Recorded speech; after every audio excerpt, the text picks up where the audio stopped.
আমাদের গত দিনের প্রোগ্রামের সাথে যে চেঞ্জগুলো আমরা আজকে দেখতে পাচ্ছি সেটা হচ্ছে যে গতদিন আমরা যেটা করছিলাম যে একটা এক্সটার্নাল ইন্টারাপ্ট ইউজ করছিলাম INT0 যেটা এক্সটার্নাল ইন্টারাপ্ট। আজকে আমরা যেটা করেছি সেটা হচ্ছে যে টাইমার জিরোর যে ওভারফ্লো যে ইন্টারাপ্ট আছে সেটা আমরা ইউজ করছি। তো আগে আমরা এখানে টাইমার জিরোটাকে ইনিশিয়ালাইজ করে নিলাম। তো এই ইনিশিয়ালাইজ ফাংশনের বডিটা হচ্ছে এখানে এখানে আমরা দেখতে পাচ্ছি যে TCCR জিরোর CS02 এবং CS00 এই দুটা বিটকে সেট করে দিলেই হচ্ছে, কারণ আমরা আসলে আজকে চাচ্ছি যে টাইমার জিরোটাকে নর্মাল মোডে রাখবো। তো নর্মাল মোডে রাখতে গেলে শুধু আমার সিএস প্রিস্কেলার এই প্রিস্কেলটা সেট করে দিলেই হচ্ছে, বাদ বাকি সবগুলো আসলে আগে থেকেই জিরো থাকে, তো ওগুলাকে আমাদের অ্যাক্সেস না করলেও চলছে। আরেকটা হচ্ছে যে টাইমার ইন্টারাপ্ট মাস্ক রেজিস্টার, এখানে ওভারফ্লো ইন্টারাপ্ট TOIE0 যেটা এই বিটটাকে সেট করে দিলাম, তাহলে টাইমারের ভ্যালু টাইমারটা যখনই ওভারফ্লো হয়ে যাবে তখন একটা ইন্টারাপ্ট জেনারেট হবে। তো এইটা আমরা এখানে করে দিলাম। আর যেহেতু আমরা একটা যেখানে ইন্টারাপ্ট ইউজ করছি, তো গ্লোবাল ইন্টারাপ্ট এনাবল করার জন্য যে ইন্টারাপ্ট.h এর যে লাইব্রেরি ফাংশন, এটাকে অবশ্যই কল করে দিতে হবে। যে কোনো ধরনের ইন্টারাপ্ট ইউজ করলে সবার আগে সেইটাকে কল করে দিতে হবে, তাছাড়া কোনো ধরনের ইন্টারাপ্ট ট্রিগার করবে না। আচ্ছা, এখন টাইমার জিরো ওভারফ্লো আন্ডারস্কোর যেটা, এটা হচ্ছে আমার টাইমার জিরোর জন্য vector service routine, interrupt service routine. এখানে এসে আমার ডামির ভ্যালুটা চেঞ্জ হবে। এই ডামির ভ্যালুর উপর আমরা এখানে মেইন প্রোগ্রামের ভিতরে আমাদের যেটা ছিল সেটা হচ্ছে যে এডিসি থেকে একটা ভ্যালু রিড করবে এবং সেটা থেকে ডিসিশন নেবে যে সেই ভ্যালুটা যদি 150 এর ছোট হয় তাহলে পোর্ট বিটাকে হাই করে দেবে, তা যদি না হয় তাহলে লো করে দেবে। তো আমরা এখানে আরেকটা কন্ডিশন দিই, মানে ডামির উপর ডিপেন্ড করে পোর্ট সিটাকে আমরা টগল করব, মানে পোর্ট সিটাকে দামি যদি জিরো হয় সেক্ষেত্রে পোর্ট সিটা একটা ভ্যালু হবে, যদি নন জিরো হয় সেক্ষেত্রে আরেকটা ভ্যালু হবে।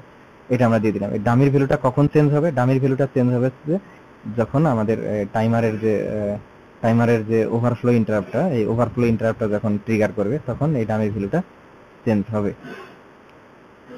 আর আগের দিন আমাদের এখানে INT0 ফাংশনটা কল করা হয়েছিল, এখানে যেহেতু আমরা ওটা ইউজ করছি না, আমরা ইউজ করছি ইনিট টাইমার জিরো, তো এটাকে অবশ্যই এখান থেকে কল করে দিতে হবে।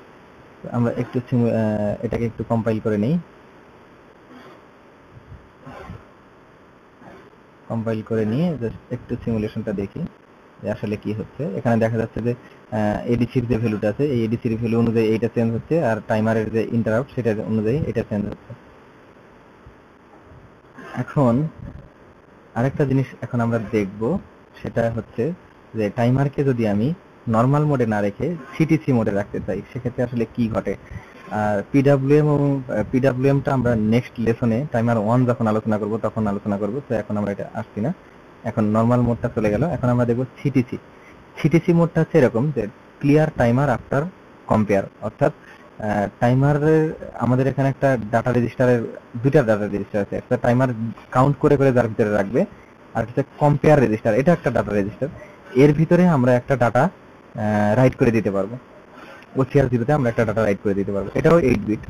তো আমি OCR0 যে ডাটা রাইট করে দেব, এই টাইমারের ভ্যালুটা কাউন্ট করতে করতে যখনই OCR0 সাথে মিলে যাবে তখন টাইমারের ভ্যালুটা রিসেট হয়ে যাবে, অর্থাৎ টাইমার তখন আবার নতুন করে কাউন্ট করা শুরু করবে, অর্থাৎ সে 255 পর্যন্ত যাবে না। আমি যদি এখানে 200 রাইট করে দেই তাহলে টাইমারের ভ্যালুটা 200 পর্যন্ত গুনে আবার 0 থেকে শুরু করবে। এটা হচ্ছে আউটপুট কম্পেয়ার রেজিস্টারের কাজ। তো আমরা এখানে মোড সিলেক্ট করে দেব, যে আউটপুট কম্পেয়ার যে রেজিস্টারটা আছে CTC mode, web from generation mode, এখান থেকে আমরা সিটিসি মোড সিলেক্ট করে দেব। এখন সিটিসি মোডে কম্পেয়ার আউটপুট যেটা সিটিসি মোড, যেটা কম্পেয়ার আউটপুট মোড, সিটিসি মোডে আমাদের আবার বেশ কয়েকটা অপশন আমরা এখান থেকে নিতে পারবো। একটা হচ্ছে যে যখন মিলে যাবে, এটা নর্মাল পোর্ট অপারেশন, অর্থাৎ আমাদের ডাটা শিটে আমরা একটা জিনিস দেখছি যে প্রত্যেকটা টাইমারের জন্য একটা আউটপুট পিন আছে, যেমন OC0 পিন, টাইমার 0 এর জন্য হচ্ছে OC0 পিন, টাইমার 2 এর জন্য হচ্ছে OC2, টাইমার 1 এর জন্য দুইটা আছে, OC1A, OC1B, এরকম। তো এই যে আউটপুট পিনটা আছে, এই আউটপুট পিনটার বিহেভিয়ার কেমন হবে সেটা আমরা সেট করতে পারবো। সেটা কিরকম, যে কম্পেয়ার ম্যাচ হওয়ার পর যদি এটা হচ্ছে নন পিডাব্লিউএম এর কথা কিন্তু আমরা আজকে আলোচনা করব না। নন পিডাব্লিউএম মানে সিটিসি যেটা। তো যদি আউটপুট কম্পেয়ার মোডে আমি রাখি, আউটপুট কম্পেয়ার মোড তো তিনটা আছে, সিটিসি আর পিডব্লিউএম, ফার্স্ট পিডব্লিউএম আর হচ্ছে ফেজ কারেক্ট। তার মধ্যে আমি যদি কম্পেয়ার আউটপুট সিটিসি মোডে রাখি, সেক্ষেত্রে দেখা যাবে যে COM00 এবং COM01 এই দুইটার উপর ডিপেন্ড করে আমার ওই যে আউটপুট যে পিনটা আছে এই পিনটার বিহেভিয়ার আসলে এখানে ডিপেন্ড করবে। একটা হচ্ছে 00 নর্মাল পোর্ট অপারেশন, 01 এটা হচ্ছে টগল, আর 10 এটা হচ্ছে ক্লিয়ার, 11 হচ্ছে সেট। অর্থাৎ ওই যে পিনটা আছে, আউটপুট যে পিনটা আছে, এই পিনটা হচ্ছে 0 যে পিনটা আছে, এই পিনটাকে যদি আমি টগল করাতে চাই টাইমারের সাথে, তাহলে কি হবে যে COM01 এবং COM00 এই দুটাকে 01 যদি সেট করে দেই তাহলে ওই পিনটা টগল করবে। অর্থাৎ টাইমার যখনই কম্পেয়ার ম্যাচ ঘটবে তখনই এটা টগল করবে। আচ্ছা, তো আমরা এইটাকে রাখবো হচ্ছে নর্মাল পোর্ট অপারেশন। অর্থাৎ আউটপুট যে পিনটা আছে, আউটপুট টাইমারের জন্য যে আউটপুট পোর্ট আছে, এটা নর্মাল পোর্ট হিসেবে কাজ করবে। আর আমরা শুধু সিটিসি মোডে একটা ওভারফ্লো, একটা ইন্টারাপ্ট আমরা এখানে ইউজ করব। তো ইন্টারাপ্টটা হচ্ছে যে টাইমার আউটপুট কম্পেয়ার ইন্টারাপ্ট। অর্থাৎ আউটপুট যখনই কম্পেয়ার যখন ম্যাচ ঘটবে তখন যে ইন্টারাপ্টটা হবে, সেই ইন্টারাপ্টটা জেনারেট করবে, সেটা আমরা ইউজ করব। সেটা করার জন্য আমরা এখানে যেটা করব সেটা হচ্ছে যে আমরা এতক্ষণ যেটা ইউজ করলাম সেটা হচ্ছে যে টিআইএমএস এর ওভারফ্লো ইন্টারাপ্ট। এই ওভারফ্লো ইন্টারাপ্টটা আমরা ইউজ করলাম হচ্ছে ওভারফ্লো ইন্টারাপ্ট। আমরা ওভারফ্লো ইন্টারাপ্টটা এখন আর ইউজ করব না। ইউজ না করে আমরা যেটা করব সেটা হচ্ছে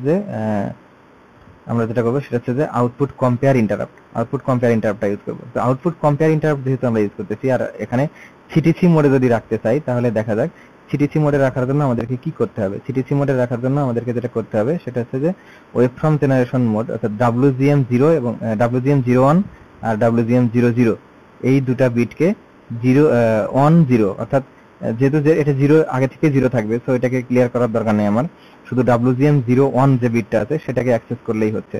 এই WGM01 বিটটাকে সেট করে দিতে হবে। সো আমরা এটা এখানে TCCR0 তে আরেকটা অ্যাড হবে, সেটা হচ্ছে যে WGM01 এই বিটটাকে আমার সেট করে দিতে হবে, এটা অ্যাড করে দিতে হবে। আর যেহেতু আমি আউটপুট কম্পেয়ার হিসেবে কাজ করছি, তো আউটপুট কম্পেয়ার যে রেজিস্টারটা আছে এই রেজিস্টারের ভিতরে অবশ্যই একটা ভ্যালু দিয়ে দিতে হবে। এই রেজিস্টারের ভিতরে অবশ্যই একটা ভ্যালু দিয়ে দিতে হবে। আর এখানে আমার যেহেতু এখন আমি ইউজ করতেছি হচ্ছে আউটপুট কম্পেয়ার ইন্টারাপ্ট, সো আমার যে ভেক্টরটা ছিল ওভারফ্লো ভেক্টর, এটাকে চেঞ্জ করে আমাদের করে দিতে হবে CMP ভেক্টর। এটা হচ্ছে আউটপুট কম্পেয়ারের জন্য ভেক্টরটার নাম হচ্ছে CMP ভেক্টর। এটা আমরা এখান থেকে পাবো টাইমার 0 COMP ভেক্টর, সরি এটা হবে হচ্ছে COMP ভেক্টর। এইটা এখন এটাকে যদি আমি একটুখানি কম্পাইল করে আউটপুটটা দেখি তাহলে পার্থক্যটা আমরা বুঝতে পারবো আসলে কি হচ্ছে। দেখা যাচ্ছে এখানে টগল হচ্ছে। কখন টগল হচ্ছে? যে টাইমারের ভ্যালুটা যখনই আমার এই 10 হচ্ছে, তখনই এই ইন্টারাপ্টটা টগল হচ্ছে, ডামির ভ্যালুটা চেঞ্জ হচ্ছে এবং সেটার উপর ডিপেন্ড করে এখানে এসে আমার ইন্টারাপ্টটা হচ্ছে। এখন যদি এই এখানে 10 না দিয়ে যদি আমি এখানে 50 দিই তাহলে দেখি আসলে কি ঘটে।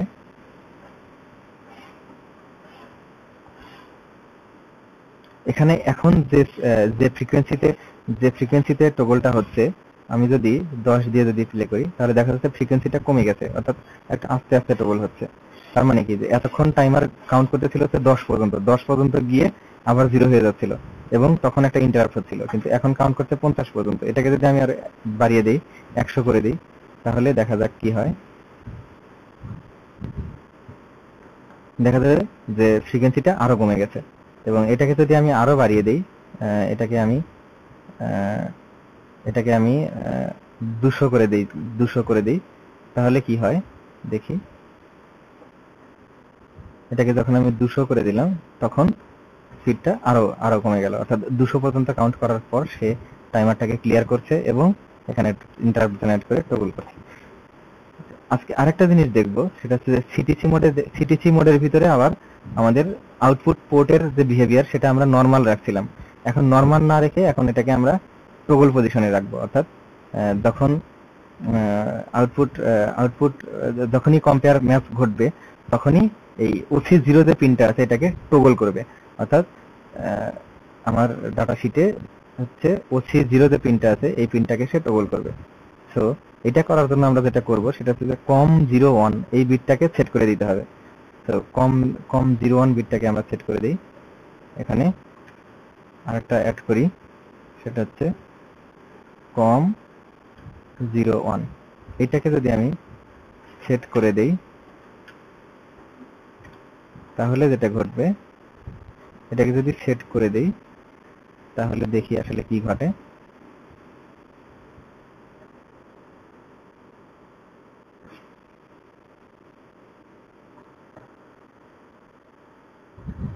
আচ্ছা, আমরা এখানে অলরেডি OC0 যে এই পোর্টটা আমরা অলরেডি ইউজ করছি, সেটা হচ্ছে যে তো ওইটা আমরা বাদ দিয়ে একটু দেখি কোডে। আমরা এখানে যেহেতু OC0 যে পিনটা এটা আসলে আমাদের পোর্ট B3 তে আছে, মানে B3 তে আছে, আর পোর্ট বিটাকে আমরা এখানে ইউজ করছি একটা জায়গায়, এইখানে আমরা ইউজ করছি এটা এখানে ইউজ করছি। তো এই লাইনটাকে আমরা একটু বাদ দিই, দেখি আসলে কি ঘটছে।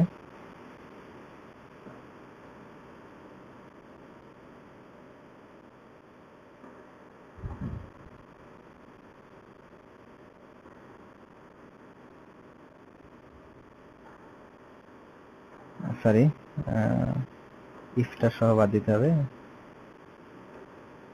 ইফ সহ বাদ দিতে হবে। এখন আমরা দেখি কি ঘটছে।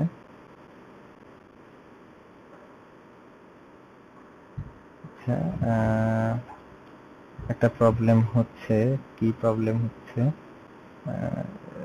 কম সরি টগল OC0, আচ্ছা সরি, 10 তো ক্লিয়ার করবে, COM01টাকে না, COM00টাকে হচ্ছে অন করতে হবে। আমরা একটু ভুল করে ফেলছি, সেটা হচ্ছে এখানে COM00টাকে সেট করতে হবে, তাহলে টগল করবে। তো একটু দেখি আমরা।